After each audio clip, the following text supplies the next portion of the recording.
Welcome back to the Women's National League show with Final Whistle.ie. My name is Alanna Cunnane and I'll be bringing you tonight's programme where we've plenty to look forward to and back on after round one of action.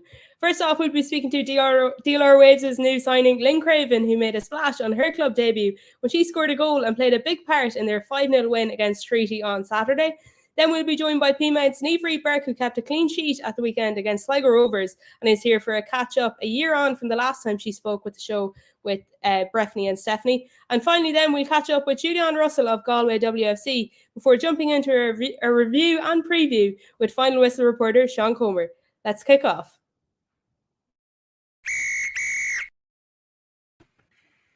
So Lynn, delighted to have you here today. Thanks for coming on. Thanks for having me. And a great start to your DLR career at the weekend, nabbing one at the end of a corner there against Treaty a few minutes before half-time. A dream debut, some would say. Jesus, yeah. I don't score that often, so it's a bit of a shock. But no, I couldn't have asked for a better debut. Obviously, was delighted to get the goal, delighted to get the start, and then even both ends to score 5 against a good Treaty side. We were all delighted, and then on the opposite end to keep a clean sheet as well. We couldn't have asked for a better first game, so we're already looking forward to going into the next one against Sligo.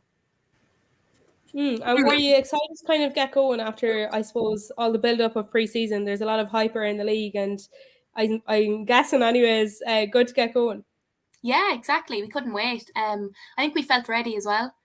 Graham and Solo and stuff, they had us prepared and ready to go on the pitch and off the pitch. We had loads of fitness to be doing. The preparation on the pitch, we were working on defending, working on finishing, and you could see that paid off at the weekend. And then obviously, like off the pitch, we had our analysis done, so we just felt prepared, and you could see on the day that it showed. So yeah, we were delighted. And it was such a big move as well. You went out on such a high with your previous club, Wexford, and I've heard you talk about before, like they were some of the most enjoyable years you've had in football. Why then did you feel it was kind of time to make the change? Yeah, as you said, it probably was my most enjoyable time with football, and it kind of just came to the travelling in the end. Going from Dundalk to Wexford, it wasn't easy. And then especially now, I'm a qualified teacher, so as soon as I started my job, it just wasn't possible anymore. So I think I said it before that it was one of the hardest decisions to leave, but as soon as that decision was made and I knew I had to go to a team closer to home, it was an easy decision coming to DLR, and it's a decision that I'm so happy with now, and I'm really enjoying it. Yeah, you mentioned there that it comes down to travel, but I suppose the time as well as the money, do you think there's kind of practical aids that could come in there maybe to help players kind of balance all the work and travel and everything with football? Yeah, obviously, like money's a big thing, but time, I know for me traveling that far, like a home game was 3 hours away. So obviously, like things could be put in place. I know with us now, like a couple of the girls in DLR tonight, they were in the gym with Solo. But at home, like we have that option to do our gym programs at home. So at least I don't have to travel tonight again to Dublin, then again tomorrow. So there's small changes being made, but definitely with DLR, we are being accommodated, like we have that option to do our gym program at home, and then everybody's at the pitch Tuesday and Thursday. So yeah, there's definitely things being done. Yeah, it's interesting that you say kind of clubs are trying to make that accommodation. I suppose it's ever increasing professionalism, although it is still amateur in the Women's National League. Would that be kind of fair to say? Exactly. Yeah, I think we're doing the best that we can with what we have. So I think it is definitely going in the right direction. Hopefully we can get to professionals at some stage. And then when it is at that stage, we'll be able to step it up given the time and the effort that we put in. But for now, it's the teaching that's the protocol. Yeah. I see there on Twitter your former teammate Sinead Taylor had up the classic scores when she wants quote on your impressive goal there at the weekend. What's it like knowing that I suppose in the Women's National League it's so commonplace to bump into not only players from Wexford but kind of who people that you've played with at other teams at different levels sprinkled throughout the league? You know them all too well. Yeah, you kind of know everybody in the league now. I think really Sligo, they're kind of the new team that we don't know much about, but obviously you recognise some of the names. But yeah, it's mad. Obviously girls that I've played international with, played different clubs with, like we're all back together now. I know like Kate Mooney, she'd be one of my best friends, and we grew up with Shells together, and then when we both went their different ways, we kind of thought that was it. But now we're both back at DLR, so it's kind of every year. There was a lot of changes this year, so you're bumping into people every week you go to. So I suppose it's good that you know the players as well. You kind of know what to expect, but on the other end, they know you as well. So it goes both ways. You're able to suss each other out then. Yeah, Exactly.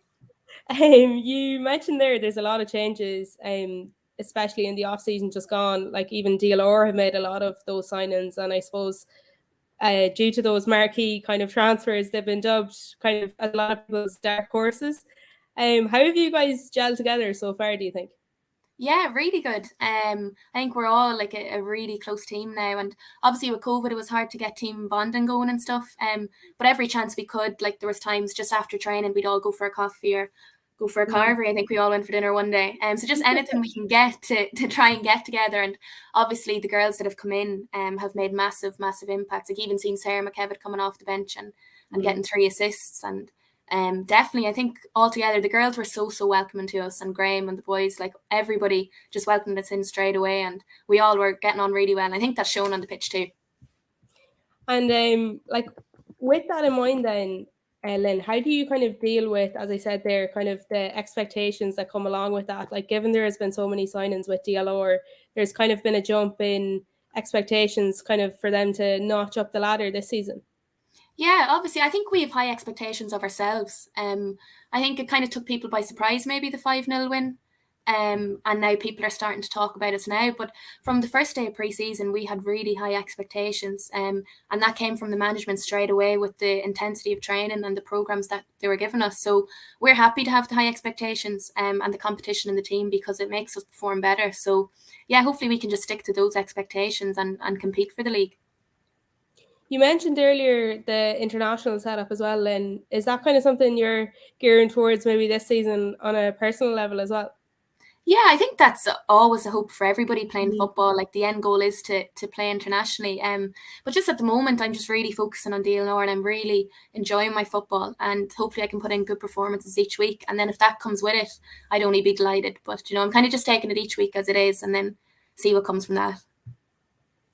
And obviously, like a lot of other teams have strengthened too. For example, let's say Galway and Peamount. Do you think there's been a step up in quality in the league in recent years? I mean, it's obviously always an issue, people going overseas, but like that aside, do you think there's been a jump in the quality of football here at home? Absolutely, yeah.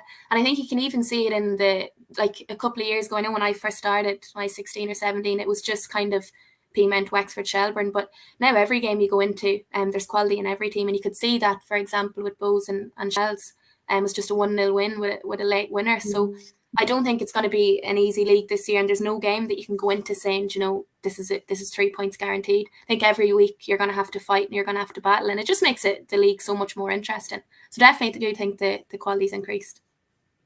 That's applicable as well to DLR, I think, as well. Like you have a lot of young players, but also kind of a bit of experience there as well.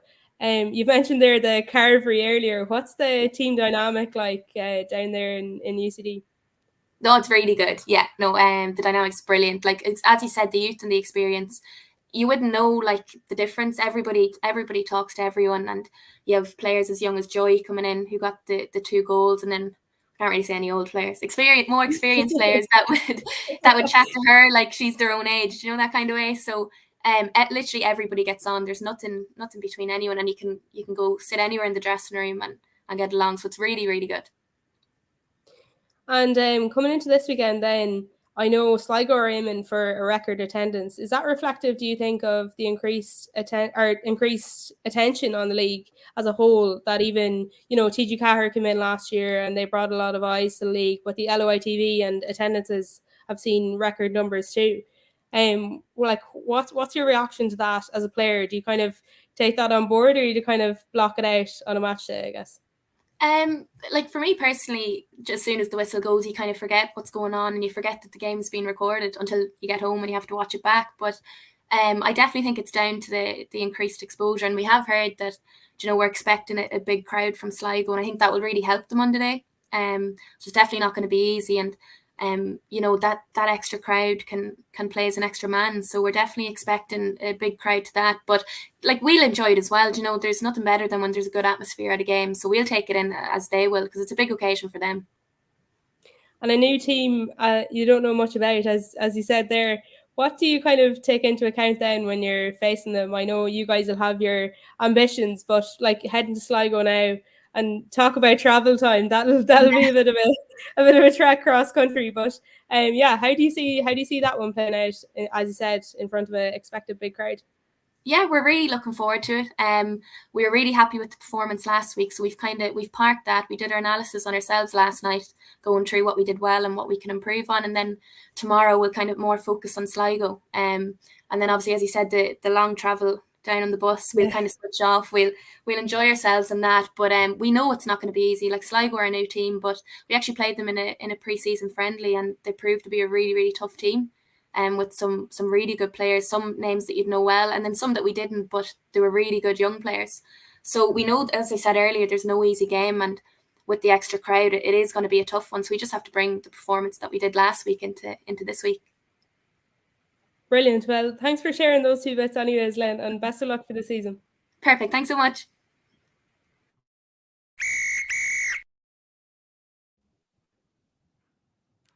Now, Niamh, and we're now joined by Niamh Reid Burke of Peamount United. Niamh, thanks for coming on the show. No problem at all. Thanks for having me. It was a big statement of intent there from Peas at the weekend with the big win. Yeah. Look, I think everyone was just delighted to get going again. I think it's always difficult playing training during pre-season in the winter months. You're just trying to get going again. So yeah, there's been big changes in the squad and lots of new faces coming in. So it was good to just get some pitch time. And a clean sheet on the board, as I previously mentioned there, after 6 in total last year. Nice to get that in motion, I'm sure. And after one game, sure, you're well on your way to last year's number already. Yeah, exactly. And you know, it's the first game of the season that there's always a few nerves. It's just like hoping that you remember what to do. So that was always nice to just get that out of your system. And then also just to get a clean sheet was definitely a bonus, because there's been previous seasons where we've conceded unnecessarily or from maybe defensive mistakes. So that was a nice start to the season. Yeah, and on that then, I suppose last year you were sharing the jersey with Nisha. Was it frustrating at times there, Niamh? I know there was kind of a big intention of rotation last year at Peamount, but not playing week in, week out, and rotation with Nisha for the games. Yeah. Oh, definitely. As a player, you just always want to be on the pitch, and I suppose, even though it was frustrating, at least it was with one of the best humans you can have as another player. So me and Nisha were really good friends, so that made it slightly easier. But then at the same time, you are competing for the same spot, so we just always focused on like doing our best in training, and knowing that whatever we do wasn't affecting our relationship. It was preference by the manager for whatever match, and I suppose that's when you're in that situation, it's really the only thing you can focus on and just deliver when you're given the opportunity.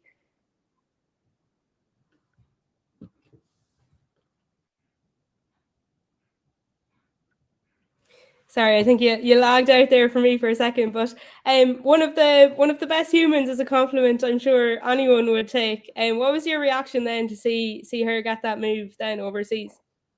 Do you know, like I definitely think if anyone has an inkling of doing it, it's like now seems to be the time. There's the options, and I suppose that the clubs over there have a lot of backing to do it. So I was just really proud. Obviously, it was kind of bittersweet, because you're losing a friend and a good player, and she's been a huge personality in the club, not just on the team, but for the club and her family supporting the team as well. So her mum still was at the game on Saturday and things like that. So it was nice to see, and we keep in regular contact. So a couple of players have come and gone last season, and yeah, it's always a tough one to take.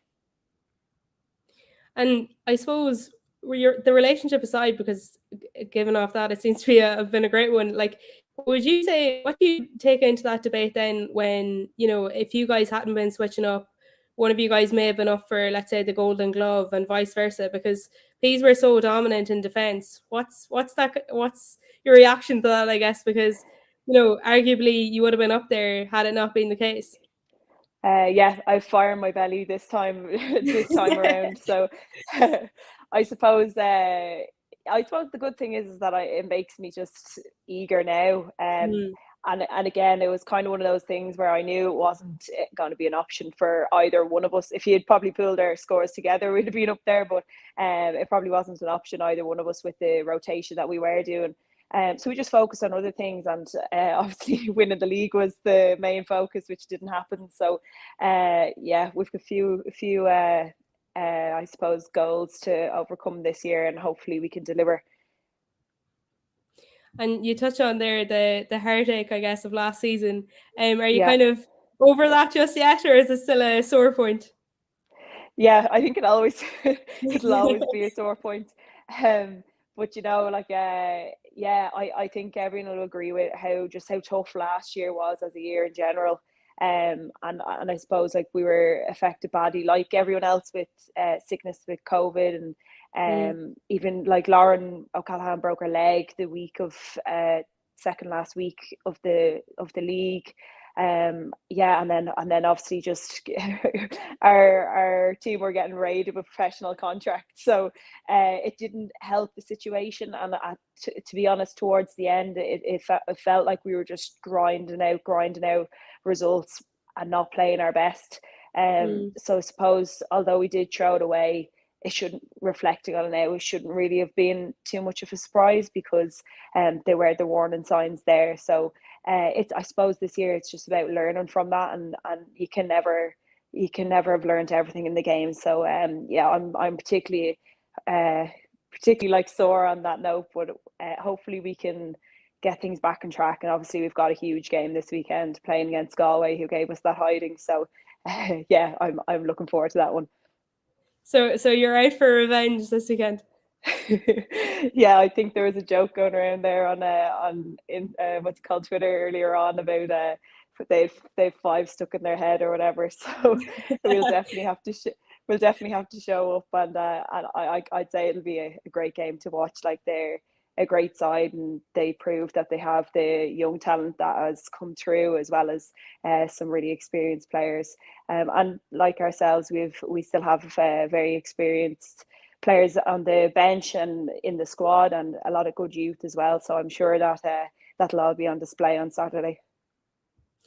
And you've brought in quite a few new signings as well. On that note, like, how does that kind of factor into the squad, as you said, because it's already very competitive, and like the team will be pushing, as you say, for those big goals. How does that kind of factor into the squad on a daily basis, especially now these first few games? Yeah, it's probably a very open squad, because the young talent, that's the most obvious thing that I've seen, is the amount of really young girls coming through that are very high quality. You could easily start, and there's like, it's not just 1 or 2 now. You could nearly name like 7, 8, 9 players that are good enough to start, that are young, and I suppose bringing that into the squad, and the amount of energy that brings, you kind of have to, it's a positive, but then at the same time manage that energy as well. So it's exciting, but it's just focusing and like kind of basically engaging that energy in the right way. And hopefully that'll come with the experienced players in the squad. But it'll be an exciting, I'd say there'll be a lot of people developing, with it being their first Women's National League this year, and I'd say it'll be the same. And like even Sligo, like I know that it wasn't the scoreline that they would have wanted last weekend, but they're going to learn really quickly, and they'll develop very quickly, because you can see that they have, like, their managers are well set up, and they've got great experience in there, where like Emma Hansbury and things. So when she's back fit, that'll be another asset to them. So I think it's right across the league in that way, and it's one of the I suppose the best things about the development at the moment. And you mentioned there the young guns, I suppose, coming up the ranks. Nisha out the door, but Summer Lawless coming along up alongside you there. And what's that like, kind of, I suppose, pulling in the next generation and sharing your vast experience with someone who's playing alongside you? Yeah, it definitely keeps you on your toes. Like I suppose the really good thing is with Peamount, like, I've never felt a guaranteed place in the starting team, and and it's no different when Nisha gone. Like Summer is so good, and she's really young, but you can see it in her. She's confident, and her kicking ability is great, which I think is like the upcoming like kind of asset or attribute that a goalkeeper needs to have, and she has that in abundance. And yeah, I'm hoping that like some of the things, the like skills that she can do, I'm hoping to pick up on as well. So yeah, I'm gonna have to stay on my toes. I thought I might have a few easy games now that Nisha was gone, but not with Summer around.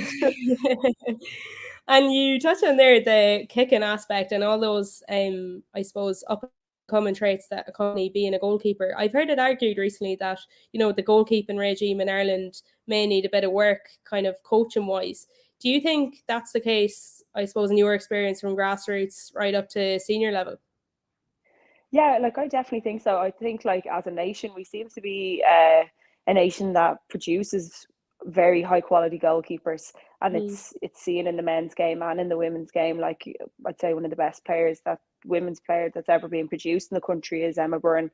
And so we definitely have the caliber, and you can see that when you look at the underage Irish squads, that not only now do they have an excellent one, but there's nearly like, is it even a number one and number two are getting as much game time. So I definitely think that the talent is there. And I know for myself, I haven't gone into coaching yet, but we've recently had another goalkeeper join our team, and he's excellent. So I think that once that the goalkeepers ourselves are given the right goalkeeping coaches, we'll push on, and you'll see it now. And I think we might have gone through a lull period of producing these top quality goalkeepers, but you can see it in the young sides coming through.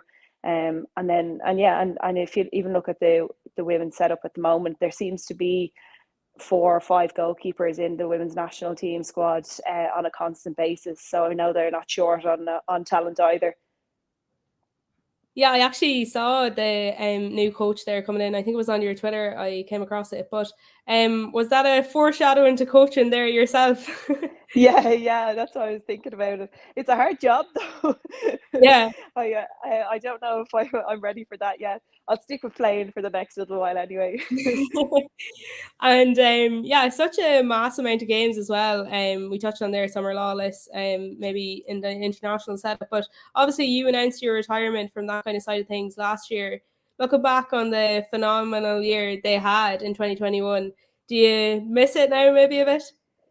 Yeah, like I think you always as a player you're like, oh geez, what if, but no, I think when I look back and reflect on like it's nearly, I think it's actually a full year now that I've retired, is that in March 2021, is it?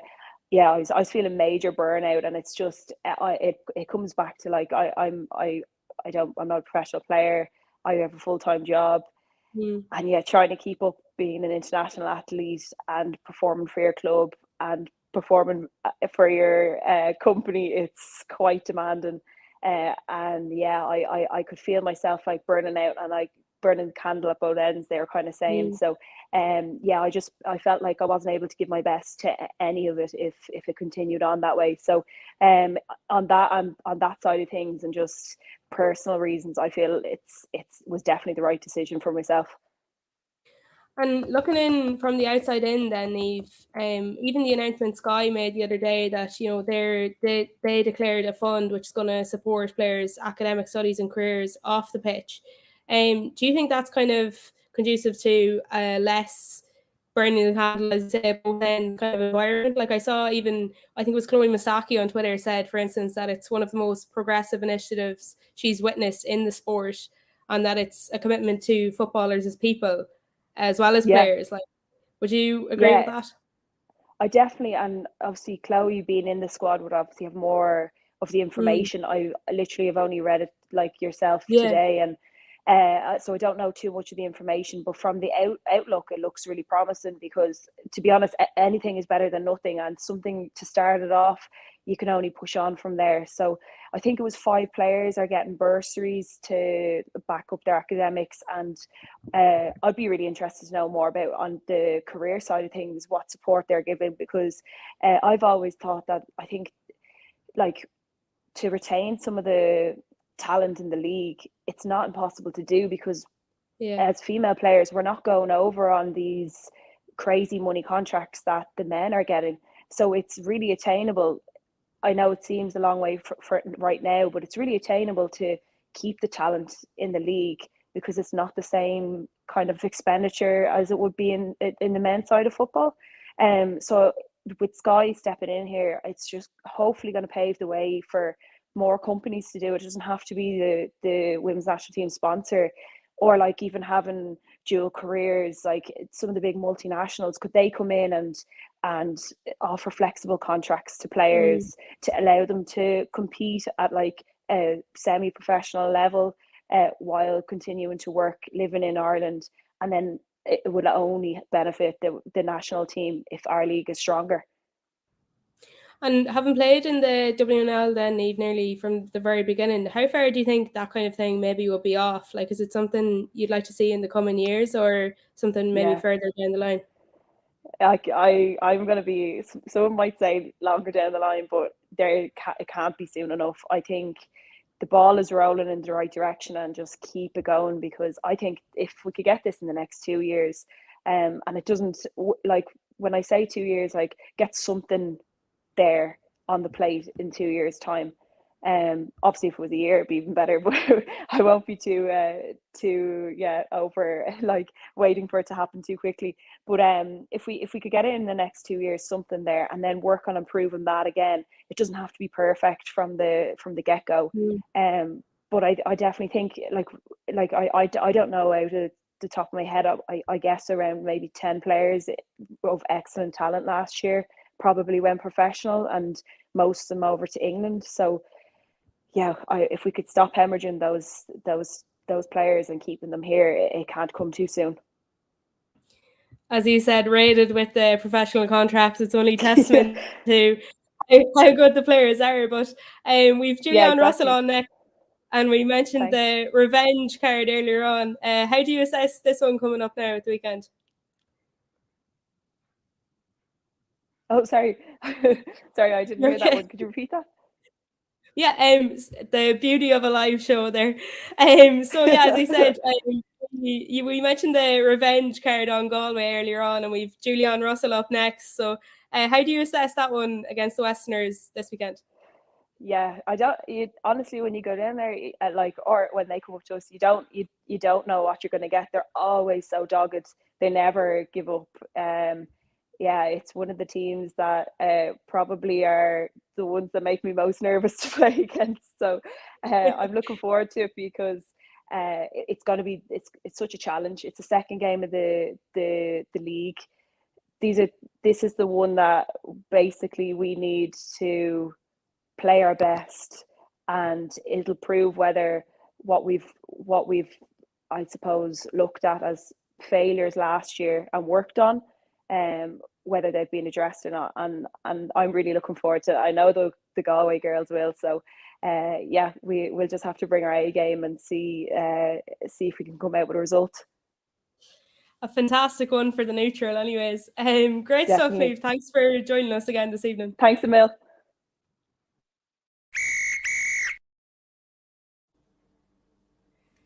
Now, we're now joined by Julianne Russell of Galway WSC. Some foreshadowing there, Julianne, to the weekend by Niamh Reid Burke of Peamount United. How are you getting on this evening, first of all, I guess? Yeah, I'm good. Thanks a million for having me, Alanna. Appreciate it. Always a pleasure to chat. Perfect, yeah. So as we were touching on there, Galway were off to a flyer last weekend against Cork, and a goal for yourself too. Maybe a sign of things to come? Yeah, it was a great start to the season. I suppose it's only the first game, so you don't want to get too ahead of ourselves. But yeah, it was always nice to start off with a win, and also to get 3 goals as well, and a clean sheet. I think that was really positive.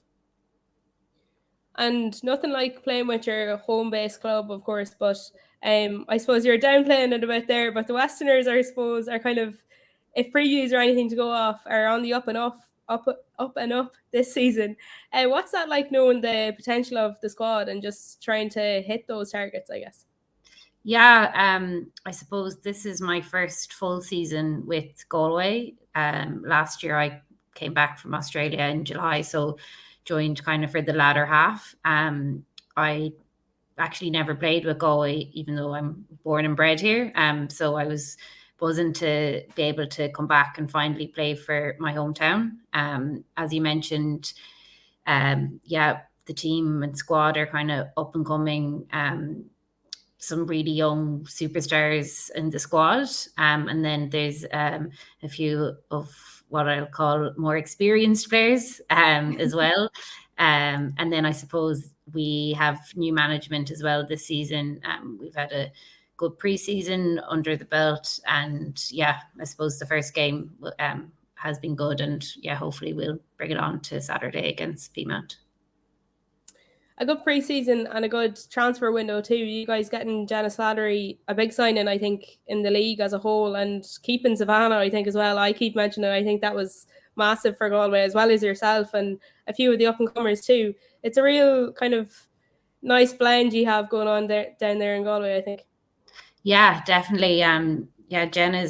She's only a kid, but she's amazing. She was unreal for Treaty last year and was banging in the goal. So it was brilliant to get her, and to keep Sav was brilliant. I think she really likes Galway. It's good culture here, good kind of team vibes, and it's great to have her again, and she'll be captain of the side this season. So we're all just looking forward to it. On that note of the good culture and the good kind of status of Galway on the incline as well, you guys were making moves on and off the pitch there last year, appointing Ruth Fahy, a former friend of, or a current friend or a former friend of a former college mate of yours, I'm led to believe, as full-time CEO, the first WNL club to do so. What was your reaction, I suppose, to that move in its inception, and then kind of what unfolded with her departure? I think kind of, first of all, Ruth as a person, she's like unbelievable. She's very well educated. I went to college with her down in Limerick. She studied law there, and I suppose then also to have that football background as well. I thought she was like a perfect fit for that role that was created. Initially when it first kind of was launched last year, I thought it was excellent, and for the rest of the clubs, both for the Women's National League, but also I felt for the League of Ireland, because there was kind of no such thing like that either. I thought the idea and the initiative was really good. Unfortunately, it didn't really fold out the way things had planned. But I think potentially in another kind of couple of seasons, we'd be able to kind of give it a go again. And this time I feel like it'd be more of a success. Unfortunately, it wasn't sustainable for a career for Ruth in terms of wages, etc. But like, if it was, I would have every faith in Ruth going forward, and hopefully she'll be able to come back again when it's kind of more feasible from a salary point of view. Yeah, and I think, as you said, it would really mark a stance as to where the League of Ireland and the Women's National League would be at if that were to be possible, and hopefully it will be going forward. But talking earlier with Niamh, we were chatting the possibility, as we were saying there, of the Women's National League going forward, and maybe the constant professional culture yet amateur status of the Women's National League. You yourself went down to Australia a few years ago now. What was that experience like in contrast? Yeah, so I moved over June 2017 for work. I work with Microsoft, and fortunately I was given the opportunity to work abroad in our Sydney office. So I moved over, and I continued then to play football over there as well. For those that don't know, the Matildas, so the women's national team, that's what they're called, are excellent. And I suppose all sports over in Australia, they really give it all with everything, the facilities, just everything is great. But the standard of football over there for women is excellent. last season, I actually got the opportunity to play professionally with Western Sydney Wanderers. So it was tough. I was playing professionally and also still working my full-time job. So I used to train in the mornings and then work kind of in the afternoon, late evening. Luckily, I had flexible kind of hours, but it was really cool to get that opportunity to play professionally and live that kind of life. But I suppose, yeah, I also kind of lived the full-time life too, with my full-time job. Having the best of both worlds then, Julianne. Yeah. So then what was your reaction? I got there with Niamh, the Sky deal that was recently announced, working with Microsoft, I suppose you would have had a taste of what it's like kind of trying to balance the two, and even back home here in Ireland. Do you think that's a massive step forward for the women's game and the women's national team? Yeah, I think it's a really great initiative that Sky have put forward. They're a new sponsor, and I think so far they've really stepped up. I think it's like a stepping stone at the moment. I think like it's for a handful of players and for $5,000, I believe, that are kind of put forward. But yeah, I think it's excellent. It really is. It's a great initiative, and I think it's going to open the eyes to other sponsors, to other companies who want to kind of get in around the women's game. And then I feel like it'll just keep growing from there. Do you think there's real potential there? So, Julianne, in relation to that, I'd say like sponsorship wise, but also like we were chatting about earlier with Lynn, there's massive attention now on the league, especially like it's constantly on the incline, especially I think since the dramatics of last season. And I think that's really translated over into the start of this season. Do you think there's a bit of a chance there for a real opportunity? Yeah, I think women's sport in general is kind of getting on the incline, definitely, and I feel like a lot of businesses want to get involved. And then I suppose specifically for the Women's National League, as you mentioned, it was kind of a great end to the season last year, and I suppose in previous seasons it was kind of ran away with nearly halfway through the season, but now it's a bit more competitive and it's not kind of completely one or two strong teams. So I think that's important as well. And then I think even with the league expanding into 10 teams now, with Sligo Rovers coming on board, I think that's fantastic. But yeah, overall, I do think more eyes are getting aware of it, and as a result, I feel like the sponsorships and all that kind of media related stuff will keep growing. And obviously that Sky deal was for the women's national team, but you yourself had over 50 caps when you left for Australia that time in 2017. It was said at the time, I believe, that you weren't officially retired. Is that still the case? Yeah, I suppose I went over for work and still was playing soccer. I didn't want to hang up the boots for the international team. So yeah, I was flying back a few times as well before COVID, which was a great opportunity. But yeah, now that I'm back in Ireland and playing with Galway, I hope to break back into the squad. And creep back in off the standby. As you say, back in Galway now, having rejoined amid last season. You won a couple of leagues down in Sydney. Any such goals for that kind of thing out west? Yeah, I'd hope so. Over in Sydney, it was great. We won the league a couple of times and won, I suppose, the equivalent to the cup here. So I'd love to translate that back to Ireland and be able to celebrate it with friends and family here.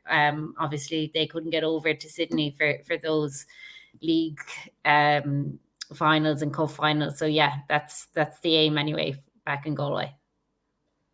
And you alluded to earlier Sligo Rovers, the 10th team in the Women's National League.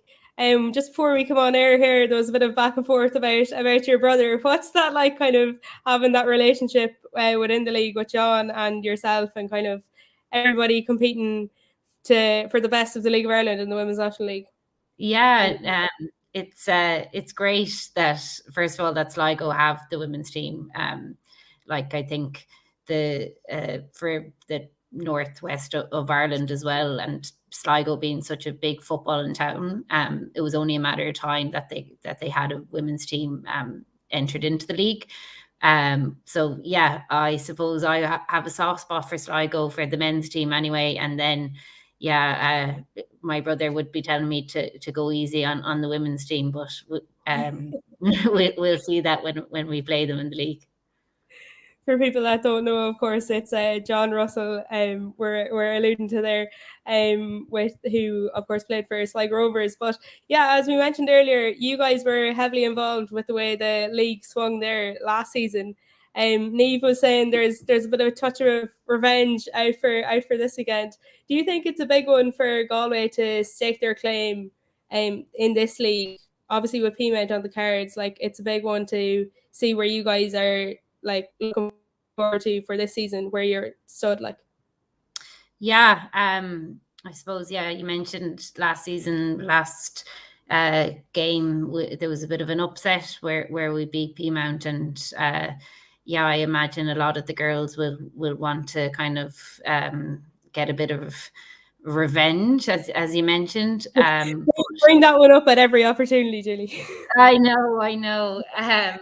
But yeah, no, I'm looking forward to playing the Peamount are a quality team. They have been for the past 10 years. I myself played with Peamount before, and it's a great club. And I think it's great that they've been able to continually have kind of great success every season. But yeah, I think it's going to be a good test for us, for Galway.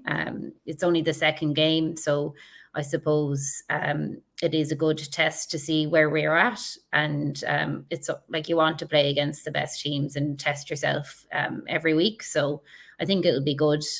Hopefully it'll be good for the outsiders and for people watching on, and hopefully be a thrilling game again. I've no doubt about that anyway. So yeah, I can't wait to see what happens in that one. Thanks for joining us, Julianne, and best of luck. Not a bother. Thanks a million for having me.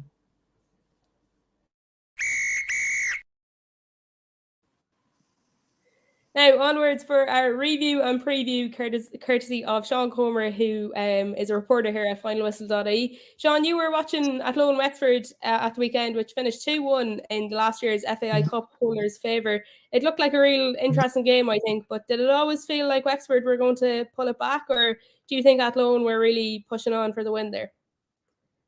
I don't think it started to swing in Wexford's favour until maybe the last 20 minutes, half an hour. I was watching it, kind of always expecting them to win, but kind of the longer it went on, the more I thought, oh, maybe this isn't as guaranteed as it was. Athlone were dominating the ball a lot in that game, but there wasn't a lot of clear-cut chances. The one clear-cut chance they got, they took advantage of, which was through Emily Corbett right on the brink of half-time. And I don't really know what happened with Wexford. I don't know, maybe they just weren't adequately prepared. Maybe they kind of felt they'd win that game handily enough, and they just kind of got surprised by Athlone, who seemed like they were really up for it. But I suppose it was the sign of a very quality side that they only needed a good 10 minutes or so to win the game. I mean, the Alan Lloyd kick, and I believe Lawler got the winner from a corner. And that all happened within a space of 5 to 10 minutes. So yeah, it just took about 5 or 10 minutes to completely flip the result. It was tough from Athlone because they played well, I thought, but against a quality side like that, when you have so much of the ball, you need to make use of it, and they weren't threatening them enough. The one goal clearly wasn't enough. So yeah, it was a tough result for Athlone to take, but I think there was a lot of positives they could take for the game. Definitely. And Sean, Athlone are not to be taken for granted this season. As you said, Corbett there was particularly outstanding for the weekend and made the team of the week for her efforts too. But who do you think impressed you the most for Athlone and will be maybe impactful for them going forward? Well, Gillian Keenan assisted her goal from the right-hand side, and she was getting a lot of joy on that right-hand side. I think she could be vital. I thought Laurie Ryan, club captain at the base of midfield, had a good game. And new signing Dana Sheriff looked very lively. I think she was linking up with Killian and Corbett a lot. She was linking up very well, kind of playing in that advanced midfield role. So if I have to pick a few players from Athlone who could be vital for them this season, I think those four are the ones that spring to mind. And Ella Malloy, of course, was up to her old tricks there again with the free kick equaliser, sending Wexford spiralling for celebration, and then Jess Lawler, debutant too, to top it off. But elsewhere, DLR put a young treaty side 5-0 down. How much of that do you think had to do with their new signings, Sean? Because they've brought a good few in, and surely they'll be crucial for Graham Kelly's side going forward.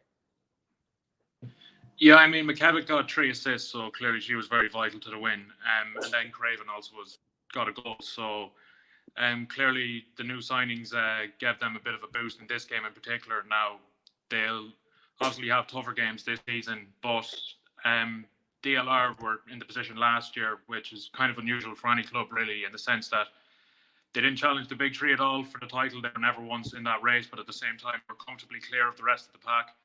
So I suppose their next step is to try see can they maybe break into that big three. I know it's a big ask, but if they're ambitious, I think that's probably what they're going towards. And those 3 signings will be important to that.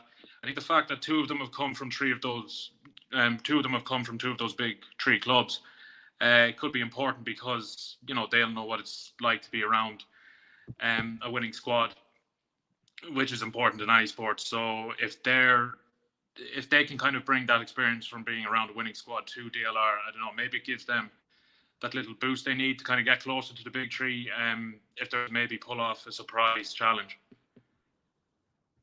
Yeah, definitely pegged as a lot of people's dark horses, I think, or maybe even for a cup run. But as you said there, yeah, Craven, who we had on at the top of the show there, was brilliant, as well as McKevitt, who, of course, came off the bench. So maybe Carvery team bond might be the way forward. But as you say there, a great showing from them, and we'll have to see will they break into the top 3. That question kind of remains. But other results then saw Shells win out over Bows 1-0 in Tulka. Cork City fall victim at home to Galway 3-0, and Peamount racked up 5 against Sligo Rovers in their debut game. Do you think, Sean, is it going to be tough for Sligo Rovers this year as a new side coming into the league? Because it was mentioned by a few of the guests there earlier that while it is brilliant to see them come into the league, they are quite a young side. They do have a bit of experience sprinkled in there, but maybe it could be tough for them to get a foothold early on this season. Yeah, I think it'd be tough for any club in their debut season. I think you saw it a few years ago at Athlone and Bowes in their first season that they kind of found it tough then. And I think for Sligo, it's inevitable that they'll probably experience some growing pains, it's totally normal for a club, I think, in their first year in any new league. But when you're talking about Sligo, their plans for that team are not just this season. They're looking to build, I'm sure, a really good long-term team. And that's going to take time to build. I mean, it's a very competitive league. It's going to take a while to get to the top of that ladder if they are to get up there. But I think, Sligo, if we're to use the men's team kind of as a template, have been a pretty steadily solid run club for a few years. Even now, they're not winning like they were in the early 2010s. They're still very consistent. They're never in relegation battles. That they'll usually have a solid season. So if they use that model with their women's team, then I'm sure they'll be pretty good in a few years. And I'm sure that the enthusiasm, I imagine, that they'll have in Sligo, which is known to be a soccer town, will help that team a lot. So, yeah, I think short term it's going to be tough for Sligo Rovers, but long term, I'm sure it's a project to be excited about. As you said there, though, Sean, notoriously a well-supported club out here in the West. I was talking to Lynn Craven earlier, and we were talking about how Sligo are looking to set the WNL record for the highest attendance. Now, that currently stands at 1,007 spectators, which Cork set down in Turner's Cross last season when they took on Treaty. That was backed by a lot of, local supporters podcasts, and even the men's team as well were getting on for people to go to the game. Do you think that's probably needed in a club, that there's both sides of support from the men's and the women's, and of course social media would have a lot to do with it too? Yeah, I think that's definitely needed. You kind of see it over with the women's teams in England. I think that, say for example, a club like Man City, I know supports their women's club a lot, so they'll, that's just kind of a model to follow. They try to do the two club model quite well, and it works, and their women's team is very successful as a result. So I'm sure that any WNL team should kind of be looking to that to try and copy it. Like you mentioned, Cork with their men's team promoted the women's team a lot, and they got that record attendance. And for a club like Sligo, with already, I would say, a die-hard following in the men's game, they could easily get that record if they really put the effort into trying to get it, and they get the message out there to get down and support that WNL team. Then I'm sure they'll get there. And I know if, as I said, social media is anything to go off, they're really pushing it there and going around to all the schools and giving out tickets and this kind of thing. So I suppose we'll have to wait and see come Saturday at 2:00. But finally then, Sean, looking forward to Series 2's fixtures. As I said, Sligo host DLR at Lone Travel to Bowes. Treaty clash with Cork, and there's also Galway versus Peamount. I think that's one of the big ones of the weekend. But of course, there's Wexford versus Shelbourne too. What's the spotlight game of the weekend there for you? There's a lot of competition, I think, for it this weekend. I think it's got to be Wexford Shells, and I think the reasons are obvious. It's a repeat of the cup final, cup champions versus league champions. Both are expected to challenge for the league, but with all those elements combined, it should be a pretty good game. Yeah, we'll have to wait and see who drops points in that one. I think I'd have to agree with you. That one's at 6 p.m. on Saturday. It could be the one to watch, but also, as I mentioned, the Galway versus Peas will really show us where both of those sides stand too, and plenty of points up for grabs between the other teams too. But thanks for coming on, Sean. Great insight there, and hopefully we'll have you on again sometime soon. Okay, thanks for having me.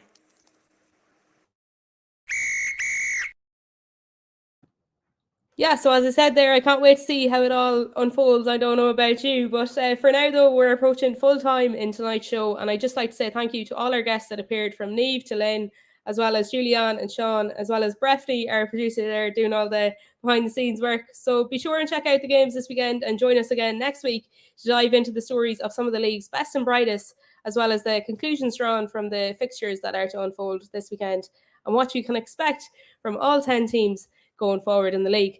I've been Alanna Cunnane. This has been the Final Whistle Women's National League show. Good night.